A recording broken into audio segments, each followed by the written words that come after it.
নমস্কার বন্ধুরা, আমি শুভ্রনীল। সারা বছর আমরা দেবদা জিদ্দা এই নিয়ে ব্যস্ত মোটামুটি থাকি। কন্টেন্ট ক্রিয়েটার থেকে শুরু করে মোটামুটি পেজ যা সোশ্যাল মিডিয়ায় দেখবে, ফেসবুক, ইউটিউব, সব জায়গায়। বাট আরও এমন একজন রয়েছে যাকে নিয়েও কিন্তু ইকুয়ালি দর্শকের জানার কৌতূহল থাকে।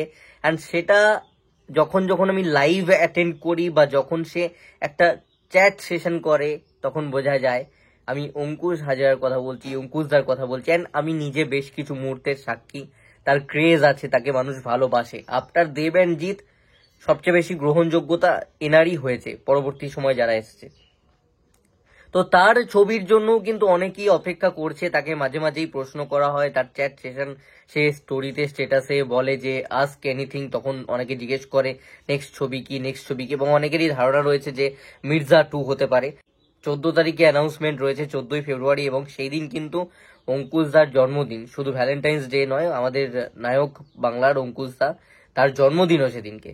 তো সেদিনকে অ্যানাউন্সমেন্ট আসছে তার প্রোডাকশনের পরবর্তী ছবি কি। এসকের দুটোর মতন ছবি রয়েছে, কৌশিক গাঙ্গুলির একটা ছবি রয়েছে, পাভেলদার একটা ছবি রয়েছে। এবার আমাকে যদি পার্সোনালি জিজ্ঞেস করো, তাহলে আমি বলবো অঙ্কুশ হাজরা মোশন পিকচার্সের তরফ থেকে খুব সম্ভবত একটা কমেডি জনারের একটা ছবি আসছে, একটা হাসির ছবি আনতে চলেছে।